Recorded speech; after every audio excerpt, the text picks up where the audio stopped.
மனசுக்கு பிடிச்சவங்க நம்ம கூட வந்துட்டாங்க அப்படின்னா நமக்கு வந்து நைட்டு பூரா தூக்கமே இருக்காது இல்லையா, விடிய விடிய பேசிகிட்டு இருப்போம். அதுபோல தான் நேத்திக்கு வாராகியம்மன் சிலை நம்ம வீட்டுக்கு கொரியரில் வந்திருந்தது.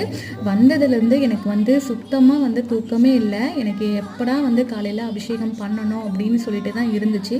அதனாலேயோ என்னமோ தெரியல, எனக்கு துளி அளவு கூட தூக்கமே வரல ஃப்ரெண்ட்ஸ். நான் வந்து நைட்டு பூரா கண் விழிச்சிட்டு இருந்தேன். எனக்கு இன்றைக்கி வந்து ரொம்பவே வந்து சிவராத்திரியாக தான் இருந்தது. காலையில் 3 மணி ஆனதுக்கப்புறமா நான் குளிச்சுட்டு வாராகி அம்மனுக்கு வந்து நான் அபிஷேகம் பண்ண ஆரம்பிச்சிட்டேன்.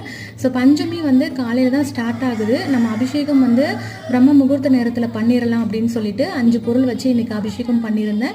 ரொம்ப ரொம்ப மன நிறைவாக இருந்துச்சு இந்த பூஜை பண்ணும்போது. அப்படியே வாராகி அம்மனுடைய மந்திரங்களையும் சொல்லிவிட்டு அவங்களுக்கு தூப ஆராதனை எல்லாமே காட்டிட்டேன். இதோட ஃபுல் வீடியோ வந்து நான் அப்லோட் பண்ணுறேன், கண்டிப்பாக செக் அவுட் பண்ணுங்கள். ரொம்பவே வந்து பாசிட்டிவ் வைப்ஸாக இருக்கும். இந்த வீடியோ பிடிச்சிருந்தா லைக் பண்ணுங்கள், அம்மா அழகாக இருக்காங்களான்னு சொல்லுங்கள். தேங்க்யூ.